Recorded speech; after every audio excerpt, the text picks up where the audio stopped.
हे good morning everyone. आज जो हम लोग पढ़ने वाले हैं वो हम लोग का जो टॉपिक है वो बहुत ही इम्पॉर्टेंट है। जी हाँ, आज हम लोग पढ़ने वाले हैं वोकैब्स, शब्दकोश। मैं क्यों इस चीज़ को इतना इम्पॉर्टेंट कह रही हूँ? जी हाँ, ये शब्द ही हैं जो सामने वाले तक हमारी फीलिंग्स को पहुँचाते हैं। हमारे दिमाग में सामने वाले के लिए कितने अच्छे विचार हैं या कैसी भावनाएं हैं, उनको सामने वाले तक पहुंचाने का हमारे पास सिर्फ एक जरिया होता है, जो होता है हमारे शब्द। कई बार फीलिंग्स में बहकर तो निशब्द होना अच्छा माना जाता है, बट आपके पास बहुत सारी फीलिंग्स हो फिर भी आपको शब्द ढूंढे नहीं मिल रहे हो कि आप कैसे लोगों के सामने बात करें, आप कैसे अपने आप को एक्सप्लेन करें। आपके अंदर फीलिंग्स तो बहुत हैं, बस शब्द नहीं मिल रहे हैं कि उन्हें हम कैसे व्यक्त कर पाएं। तो ये आपके लिए आपकी फीलिंग्स को व्यक्त कर पाने में सबसे बड़ी बाधा बनती है। भले ही आप कितनी ही अच्छी फीलिंग्स के साथ में बैठे हों, भले ही आप कितनी ही अच्छी नॉलेज को लेकर बैठे हों, भले ही आपके मन में, आपके मस्तिष्क में सब कुछ जो विचार चलते हों वो विचार अद्भुत हों, बट वो विचार आप लोगों के सामने व्यक्त नहीं कर सकते क्योंकि आपके पास शब्द नहीं है। मतलब जब हमारे पास शब्द ना हो तो हम निशब्द बन जाते हैं, और निशब्द लोगों को सिर्फ वो ही समझ सकते हैं जिनका उनके साथ में कोई ना कोई रिश्ता हो, फीलिंग्स हो। खैर, उस टॉपिक पे तो हम बाद में बात करेंगे। यहाँ पे आप इस बारे में ध्यान दें कि भाई कोई भी दुनिया में बिना आपके शब्दों के आपको नहीं समझने वाला। आपके अंदर कैसी भी फीलिंग्स हैं, अगर आप उसे व्यक्त नहीं कर पाते तो आपको कोई भी नहीं समझने वाला। सो शब्द हमारे लिए हमारी फीलिंग्स को सामने वाले तक पहुंचाने के लिए सबसे बड़ा जरिया होता है। अगर हमारे पास शब्द नहीं तो हमारे विचार, हमारी फीलिंग्स सामने वाले तक नहीं पहुंचती। तो आज का जो आपका टॉपिक है वो यही है कि आज मैं आप लोगों को वोकैब्स पढ़ाने वाली हूँ कि आप कैसे अपनी वोकैब्स को इन्हेंस कर सकते हैं। अब जानते हैं कि शब्द की कोई सीमा नहीं, लेकिन जिस भी व्यक्ति के शब्द की पावर अच्छी होती है, वोकैबुलरी अच्छी होती है, शब्दकोश अच्छा होता है।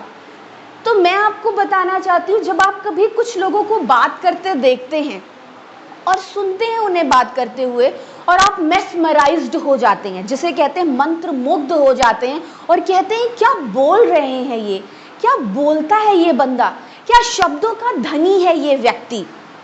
वहीं से उस व्यक्ति का आपकी नजरों में व्यक्तित्व बनना शुरू हो जाता है, और इसी तरह से आपके शब्द ही आपके व्यक्तित्व का निर्माण कहीं ना कहीं करते हैं। व्यक्तित्व के ऊपर मैं अलग से एक वीडियो डालूंगी कि कैसे आपका पर्सनालिटी डेवलप होता है, वो एक अलग से वीडियो डालूंगी। बट यहाँ पे मैं आपको बता रही हूँ कि शब्दकोश भी बहुत इंपॉर्टेंट रोल प्ले करता है आपके व्यक्तित्व के निर्माण में, क्योंकि लोग कहते हैं कि क्या बोलता है ये व्यक्ति, क्या शब्द हैं इसके, कैसे शब्दों का प्रयोग करता है ये। आप यहाँ पे ध्यान दें, कैसे शब्दों का प्रयोग करता है ये, कैसे शब्दों का प्रयोग करता है ये। मतलब कहीं पे ये भी कहा जा रहा है कि कैसे शब्दों का प्रयोग करता है, वहीं पे उसका व्यक्तित्व धराशायी, यानी कि उसकी बैड एक्टिविटीज आपके सामने आती हैं। और कहीं पे लोग कहते हैं क्या शब्दों का प्रयोग करता है भाई, क्या शब्द हैं इसके। तो अंतर आप समझिए। तो मैं बोलूँगी कि आप शब्दों को जब अच्छे से सीखेंगे, उनके डीप नॉलेज को सीखेंगे, तभी आप जानेंगे कि इसका असली महत्व क्या है और कहाँ पे आपको कैसे इस्तेमाल करना चाहिए। मैं हर एक वोकैब जो भी आपको पढ़ाऊंगी उसकी बारीकियत को यहाँ पे आपके सामने ज़रूर रखूंगी। तो हम शुरू करते हैं। सबसे पहले वोकैब्स पढ़ने के पहले हम एक एसओडी पढ़ लेते हैं, saying of the day. SOD को मैं बोलती हूँ saying of the day, right. तो आज के लिए जो आपका एसओडी है उसे जरा सा ध्यान में दे लें। What is fate cannot be blotted। बोल लें, अपने अपने घर में बैठे हैं आप, आई नो, बट प्लीज अपने मुंह से बोल लें, क्योंकि जब कभी भी हम बोलना स्टार्ट करते हैं हमें प्रैक्टिस करनी होती है। एक छोटा सा बच्चा भी होता है तो उसे धीरे धीरे सिखाया जाता है। पहले एक शब्द वो पहले गलत बोलता है, पहले पानी को वो मम्मा बोलता है या कुछ और बोलता है, वो उस चीज़ को तुतला कर बोलता है, प्रॉपर वर्ड प्रोनाउंस नहीं कर पाता है। धीरे धीरे उस वर्ड को वो साफ बोलता है। क्यों? क्योंकि वो बार बार उस शब्द को बोलता है। जी हाँ, यहीं से पकड़िए मेरी बात को, उस शब्द को वो बार बार बोलता है, तब वो परफेक्टली उस वर्ड को बोल पाता है। तो ज़रूरी है, अगर आप किसी भी भाषा को सीख रहे हैं तो आप बोल कर ज़रूर देखें, राइट? अगर आप बोल कर नहीं देखेंगे तो आपके मुंह से शब्दों की दोस्ती कभी नहीं होने वाली। तो आप बोल कर देखिए अपने घर में। डजेंट मैटर कौन क्या सोचेगा आपके बारे में, आप सीख रहे हैं ना, तो आप बोल लें। सो आपके सामने एसओडी है, what is faith can not be blotted. बोल लीजिए, what is faith can not be blotted. It means जो भाग्य में है उसे बदला नहीं जा सकता, भाग्य के लिखे को बदला नहीं जा सकता। आप बहुत सुनते होंगे लोगों से इस कहावत को कि भाग्य के लिखे को बदला नहीं जा सकता, लेकिन मैं यहाँ पे आपको बोलना चाहूँगी कि ये तो कहावत है जो सोसाइटी में बहुत ज़्यादा प्रचलित है, फेमस है, बट जो आपके कर्म होते हैं ना, आज के कर्म ही आपके कल के भाग्य का निर्माण करते हैं। So please believe on your hard work और वर्क और any kind of activity whatever you are doing, right? So अब आ जाते हैं वो कैप्स पे। तो सबसे पहला वर्ड हमारे सामने लिखा हुआ है हॉय पोलाय। बोल लीजिए, हॉय पोलाय, हॉय पोलाय। ठीक है, प्रोनाउंस करके जरूर आप देखेंगे। इसका मतलब होता है आम जनता। ठीक है, जो आम जनता, आपने एक वर्ड तो सुना ही होगा कि आम आदमी, उसको कहते हैं मैंगो पीपल। जी हाँ, यहीं पे बात में मुंह से बात निकल गई तो मैं आपको एक और वर्ड बता दे रही हूँ। हम तो आम आदमी हैं भाई, आम आदमी की कौन सुनता है, आम आदमी की किसे पड़ी है? तो आम आदमी को आप इंग्लिश में बोल सकते हैं mango people, mango people, right?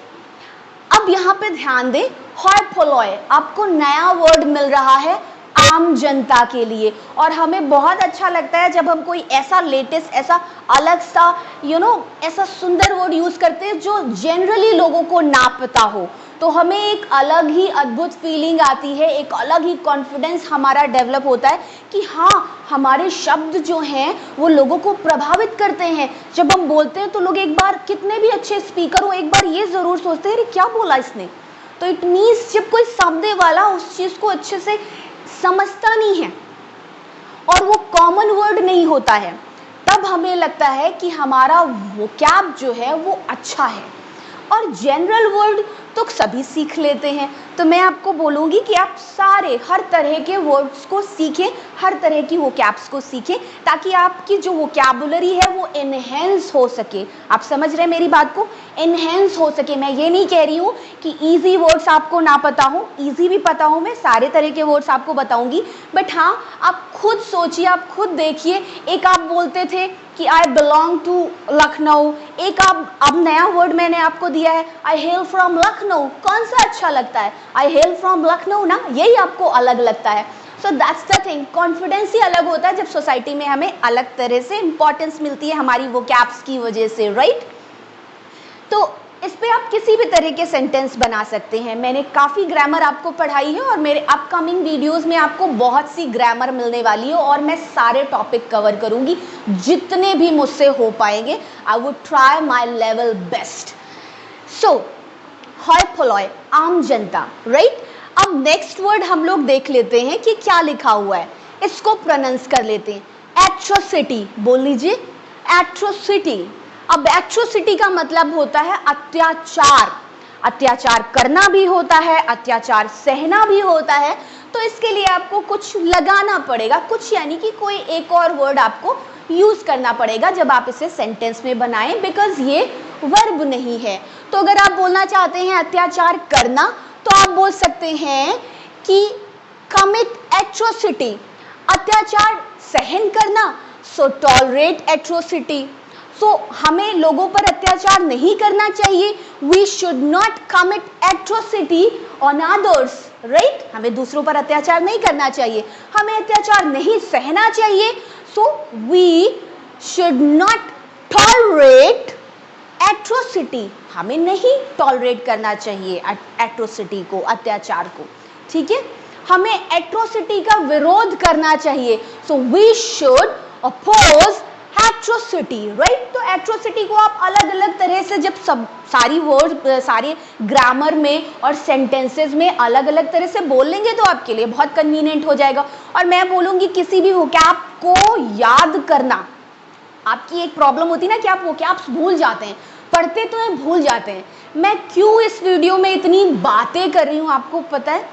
आप देखते हैं सिंपली आप वोकैब पढ़ते हैं, आपको कोई आता है सिंपली लिखा के 100-200 वर्ड चले गए, उससे क्या होना है? बुक्स में बहुत कुछ लिखा है, गूगल करोगे बहुत कुछ मिलेगा, उससे क्या होना है? आपको क्या लंबे समय तक के लिए वो चीजें याद रहेंगी? अगर ऐसे ही याद रहती हूँ तो आप आज याद करते हैं, 4 दिन बाद आप भूल जाते हैं। क्यों भूल जाते हैं? क्योंकि आप उन चीजों को यूज नहीं करते। सो यूज करना सबसे इंपॉर्टेंट है, राइट। सो आप इन सारे वोकैब्स को मैं बोलूंगी सिचुएशंस के थ्रू लर्न करें। सबसे बेस्ट वे होता है अगर आप किसी भी चीज को सिचुएशन के थ्रू जाकर लर्न करें। और मैं आने वाले वीडियोस में आपको सिचुएशंस दे देकर ही सिखाऊंगी, जैसे मैं हमेशा सिखाती हूँ। सो यहाँ पे ध्यान दें कि गिव आर्म्स, इसका मतलब होता है भीख देना। बोल लीजिए गिव आर्म। आप इसको आलमुन नहीं पढ़ेंगे, एल को प्रोनाउंस नहीं करना है, आप इसे बोलेंगे आम, इसीलिए मैंने लिख दिया है। हाँ, जो आम होता है ना, मैंगो, आम, ठीक है, तो आप इसको प्रोनाउंस करेंगे हिंदी वाला आम। So give arm it means भीख देना। गिव की second third form you know, gave, given, I have told you already. So give arm यानी कि भीख देना। तो हम सारे लोग भीख देते हैं, आप सब लोग जानते हैं। अब यहीं पे एक आपके दिमाग में अगर वर्ड आ रहा हो तो कहते हैं दान देना।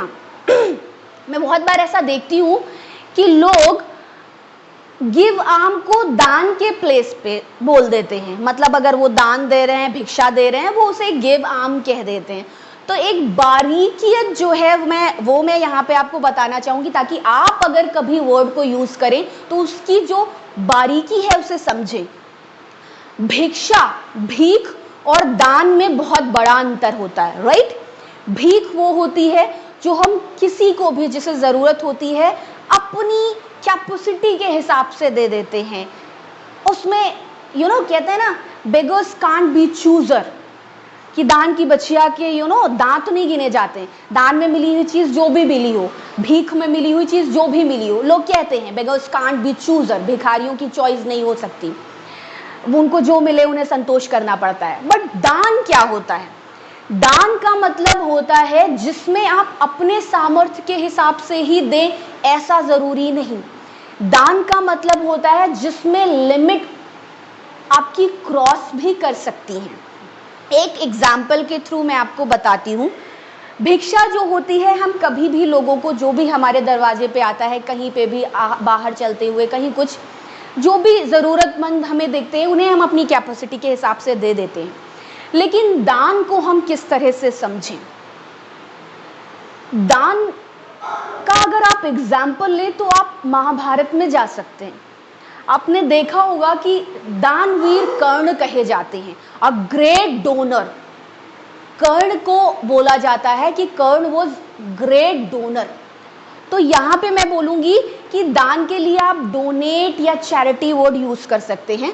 सो कर्ण वॉज ग्रेट डोनर।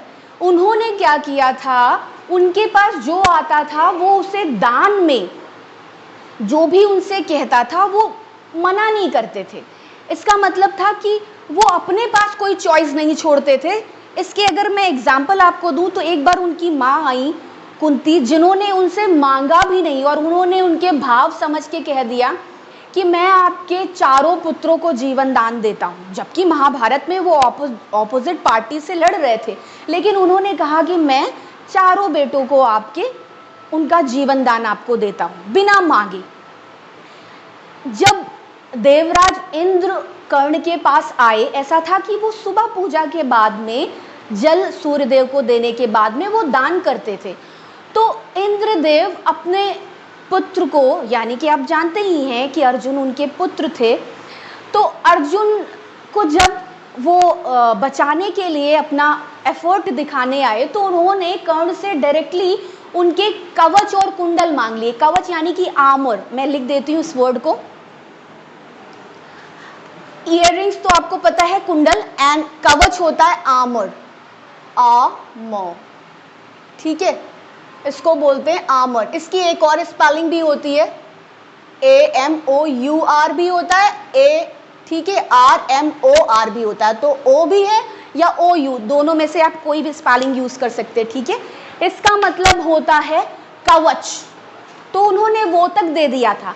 तो मैं आपको यहाँ एक बारीकियत बताने की कोशिश कर रही हूँ ताकि आप अपने फ्यूचर में यूज करें तो कहीं पे भी गिव आर्म ना लगा दें। पता लगा दान की बात, दान बहुत बड़ा शब्द है, आप उसे भिक्षा में ना तौलें, राइट। तो जहां पे भिक्षा का यूज करना है वहां पे आप गिव आर्म कहें, जो हम भिखारियों को देते हैं। जहां पे दान की बात हो रही है वहां पे सारे लेवल क्रॉस हो जाते हैं। तो इस चीज को हम थोड़ा सा अच्छे शब्दों के साथ में प्रयोग करें और शब्दों को समझें कि कहाँ पे क्या होना चाहिए, उसकी एक बारीकियत को हम समझें। अब नेक्स्ट वर्ड हम जरा सा ध्यान दे लेते हैं। लिखा हुआ है tie the not. Tie the not का मतलब होता है शादी करना या शादी के बंधन में बंधना, ठीक है। तो गेट मैरिड आप लोग सुनते हैं, अभी आपके लिए नया वर्ड है tie the not.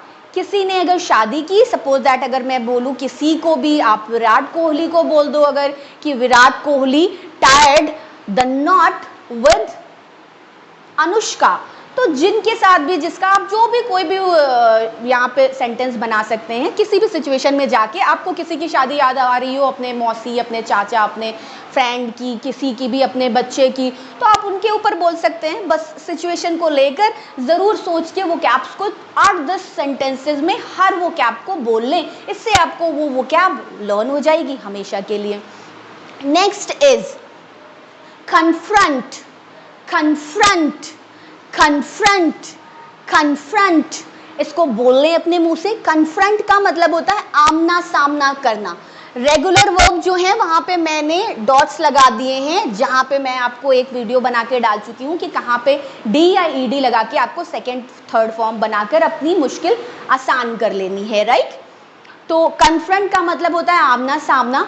Kunti use to get fear, Kunti डरा करती थी कि भाई कर्ण और अर्जुन का कहीं सामना ना हो जाए, that Karna and Arjun don't confront.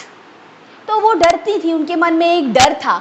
अब आप देख रहे हैं, मैं आपको एक चीज बोल रही हूं कि जब कभी भी आप इन वर्ड्स को देखेंगे ना, कभी इन वर्ड्स को यूज करेंगे, आपको मैं ऐसी ही पढ़ाती हुई दिखूंगी, याद आऊंगी कि मैम ने इस वर्ड को किस सिचुएशन के थ्रू पढ़ाया था। आपको गिव आर्म या जब कभी भी आर्मर, कवच कुछ भी दिखेगा महाभारत में या कभी भी, तो आपको ये चीजें याद आएंगी कि मैम ने इसे ऐसे करके पढ़ाया था। ऐसे आपको लंबे समय तक के लिए वो कैप्स याद रहेंगी। तो मैं बोलूंगी आप अपनी मेमोरी को, यानी कि आपकी जो भी मेमोरी में आपके अंदर नॉलेज है, उस नॉलेज में आप अपने वो कैप को डालें और उन सिचुएशंस में अपने वो कैप्स को यूज करें, राइट। कोई भी मूवी अगर आपने देखी है, उसमें अगर कहीं कुछ हुआ है तो वहां पर आप बोलकर देख लें। अब जरा सा ध्यान दें, जॉब सीकर्स। जॉब सीकर्स का मतलब होता है जॉब ढूंढने वाले। ऐसे बहुत से लोग हैं जो जॉब ढूंढते हैं। मतलब जब हम लोगों का पढ़ाई एक कंप्लीट हो जाता है, या कुछ तो पढ़ाई कंप्लीट भी नहीं, ज़रूरत जो होती है ना इंसान की, नीड, वो इंसान से कम उम्र में भी चीज़ें करा देती है। एक टाइम के बाद में तो जॉब सभी ढूंढते हैं, सभी को पैसा कमाना होता है, लेकिन ज़रूरतें इंसान से वक्त के पहले काम करा देती हैं। तो न जाने कितने ऐसे भी हैं जो पढ़ाई कंप्लीट होने के पहले ही जॉब ढूंढने लगते हैं। So there are many people in this world who are searching the job या हु आर जॉब सीकर्स, जो जॉब को ढूंढने वाले हैं, जॉब सीकर्स हैं। Next is evict. Evict, evict somebody, इसका मतलब होता है बाहर निकाल देना, किसी को बाहर निकाल देना। somebody का मतलब है कोई भी व्यक्ति, ठीक है। सो एविक्ट somebody, किसी को बाहर निकाल देना।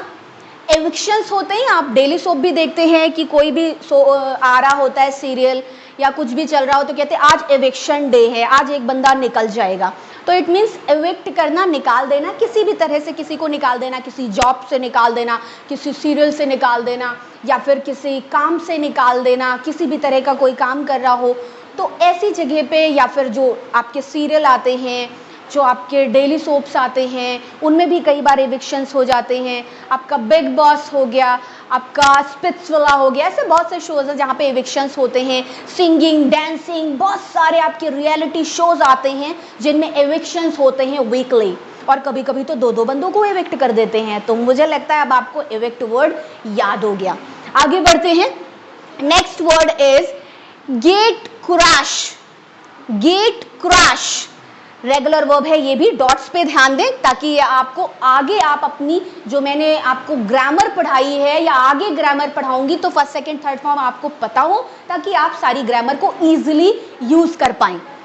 सो गेट क्रैश का मतलब होता है बिना बुलाए पार्टी में जाना। आई होप आप लोगों को आपकी जिंदगी के जो लोग थोड़े से नॉटी रहे हैं ना, उनको अपनी जिंदगी के किस्से याद आ गए होंगे कि कभी ना कभी उन्होंने गेट क्रैश किया है।